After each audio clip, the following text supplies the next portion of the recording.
Hi class, Professor Robinson here, and welcome back to American and Texas Government. In today's lecture, we have two goals. One, to get a basic feel for the differences between Democrats and Republicans, and two, to see, I guess two has two parts. One, to see how these differences are established in political theory, and two, to see how these differences have evolved through partisan differences in American history. Okay? So let's start up here at the top, and one way that we can think about differences in American political thought is differences in the way we use the terms freedom and equality. Isaiah Berlin came up with the distinction of freedom from and freedom to. Freedom from essentially could be used in the context of oppression. I would like to be free from a tyrant's oppressive behavior. Right? The concept of freedom to, on the other hand, you might think of as the idea of I would like to be free to go out and enjoy life. And then, of course, those two concepts are related, but in one case it's the you want to be free from someone's oppression, and in the other case the emphasis is on the individual. I would like to be free to go out and partake in activity. The same basic difference in the way these terms are used could be seen in equality, right? When we say equality under the law, generally we mean that everyone is to be treated equally by the laws. No one is given preferential or special treatment, right? However, you could think of these other two terms as well. Equality of opportunity is more conducive to the idea of freedom too. Equality of opportunity means we would like to have the same opportunities in life, right? If I'm going to be free to go out and enjoy life, I need to have an equal ability to go out and do so. So in this context, equality of opportunity oftentimes is used to develop arguments for things like equality in schools. Just because one school district has more resources than another doesn't mean that the children in the poorer school district shouldn't have good textbooks and computer resources. So the argument here is that for all school children to have equal opportunities, it makes sense to redistribute some wealth from one school district into another. But of course, if you think about it, if you redistribute wealth from one school district to another, everyone is no longer paying the same property tax into their school district, right? So there's if you're treating everyone equally under the law, one of the things that it means is that you are not giving everyone an equality of opportunity, right? So there's a little bit of a tension here between these two terms we begin to see as we apply it to a specific context, right? And if you think of it in this example in terms of freedom, one individual might like to say, I would like to be free from the government confiscating my resources to give them to another school district. But at the same time, the other side of the coin might say, I would like to be free to get a good education so that I can be successful in the world. And to accommodate that, we need to redistribute some resources in our school districts. So that's I think one really good example which demonstrates the tensions and differences between these ideas. A more radical concept of freedom too would be the idea of equality of condition, which is in a lot of ways more conducive to a socialist or an even more radical setup in a communist nation. Equality of condition, so equality of opportunity focuses on, and many times, equal starting points, right, such as school choice. Equality of condition tends to focus on equal finish line. The Louisiana politician Huey Long once articulated this as the idea of providing all citizens a home, a car, and a homestead, right?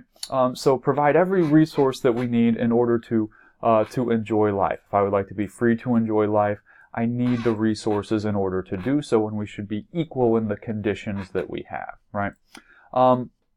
So these tend to be freedom from and equality under the law are fairly consistent with conservative or Republican ideas. Freedom to and equality of opportunity are going to be more consistent with Democrat and liberal ideas. And like I said, equality of condition is an even more radical development of the notion of freedom to, which is not commonly particularly popular in America, although you found some arguments for equality of condition perhaps in the Bernie Sanders movement in the 2016 campaign, for instance. I want to talk next about how these basic differences between freedom from and freedom to are developed in prominent political theorists who have a big impact in American political thought. We'll start with John Locke. We've read him already, so you're familiar with him. He should be fairly easy. If you recall his state of nature, it was mostly reasonable, right? It was ruled by a law of nature. There was usually not conflict, and when conflict did occur, the aggrieved party had a right of war to attack the egregious party, correct? For the most part, and this is something in Locke's political theory that we didn't necessarily read, so let me quickly develop it. For the most part, conflict doesn't occur in Locke until property rights have been established. So in Locke's political thought, it is labor, working for something, which makes something yours, right? So if I go out and pluck an apple off of a tree, it's the plucking of the apple that makes that apple mine. Before I went and plucked it and put work into taking the apple off the tree, it was a common resource which belonged to everyone equally, right?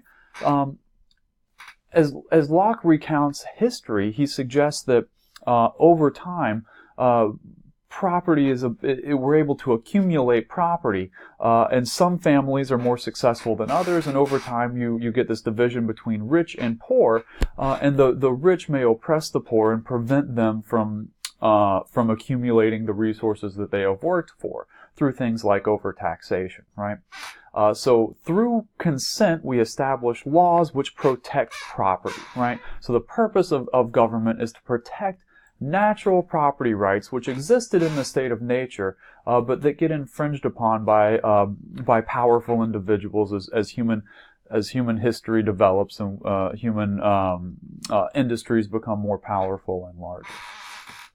Rousseau gives us a different idea, right? So that Lockean position, I've placed it over here because it's fairly consistent with this notion of freedom too. I want to be left alone. We should all be treated under the law, and that means that we should, for instance, be treated equally, and the government should simply be there to protect my property if someone more powerful than me is trying to seize it, right?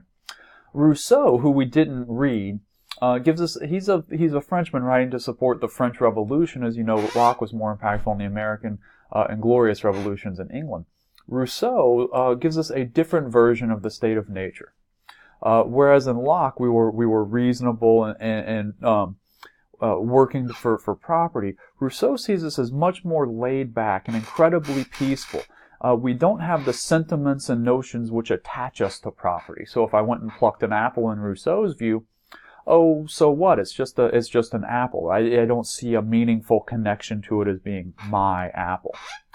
Over time, as in Rousseau's account, we will slowly develop the sentiments for this is my thing and that's your thing. And the notion of jealousy will arise when someone comes to take something that we believe is ours.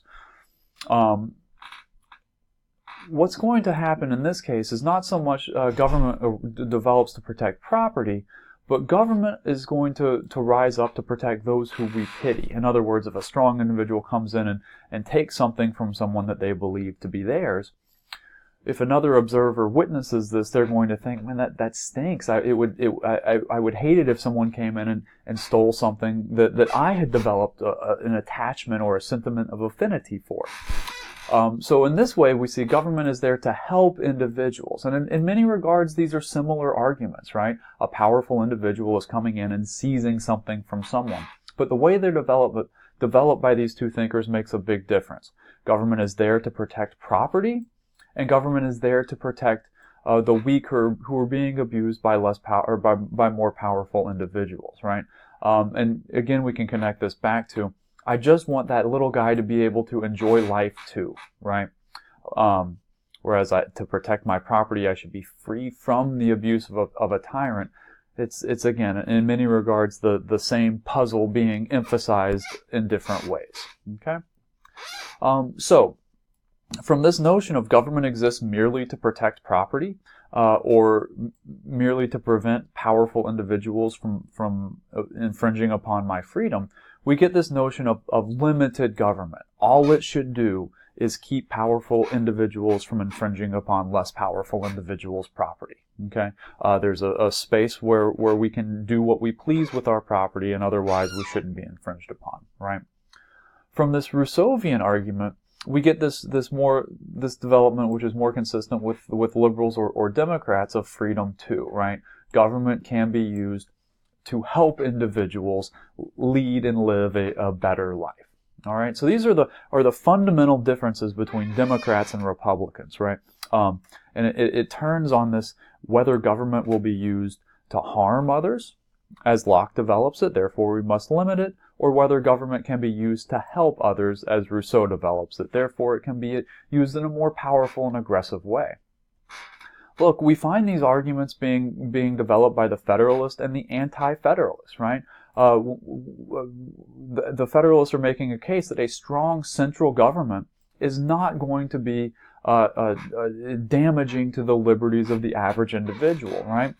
One of the things the Anti-Federalists feared was precisely that a strong federal government would be used to benefit certain sectors of the society.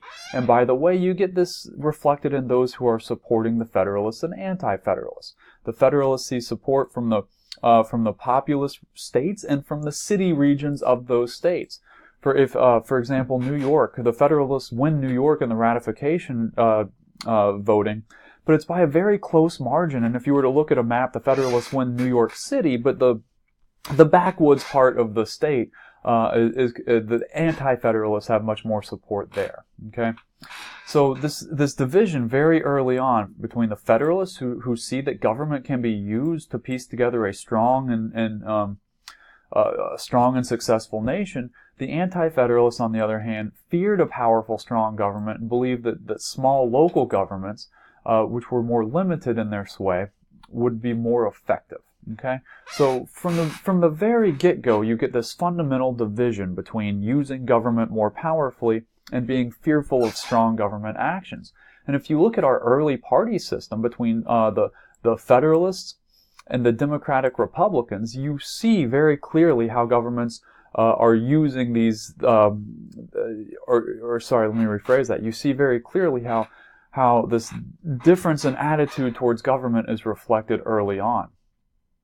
So let's talk about Hamilton as Secretary of the Treasury under Washington's administration. So after the Revolutionary War, the American Republic is a poor, fledgling nation. We've got to pay down these war debts. So in order to do so, Hamilton comes up with this three-part plan. So number one, the federal government is going to assume the debts of the various states. All right. So this is going to be part one of a complicated scheme to be able to pay off the debts. Number two, we have a problem with devalued currency in 1780 America in the 1780s. So in order to overcome this problem, Hamilton proposes collecting all the devalued currency and redistributing new currency. All right, so you were able to overcome problems with debt and with currency deflation in one fell swoop. However, in order to do that, you need a tool that can accomplish that, and that would be a national bank. Okay, so here these are powerful, strong government tools: building a national bank, distributing new currency, and paying off the state's war debts. Right. So the Federalists believe in using government in a strong, powerful way to overcome problems. On the flip side, Thomas Jefferson and the Democrat Republicans brag that they removed the excise tax on whiskey in the early 1800s. In other words, they don't want government to be doing things like collecting taxes and doing strong national things like building a national bank. Indeed, another early American president, Andrew Jackson, in the 1830s, is going to close down the national bank that the Federalists had worked very, very hard to put together. One of the main reasons he did this has to do with this divide between the urban regions and the rural regions. The national bank was going out into places like Mississippi and closing down banks that yeoman farmers were relying upon. So there's this sort of inherent tension between who is benefiting from these strong national systems and who is not. Okay, so I'm going to go ahead and stop here on this lecture because I'm approaching the 15-minute mark, and we'll pick up on part two and see how these have evolved in more modern times.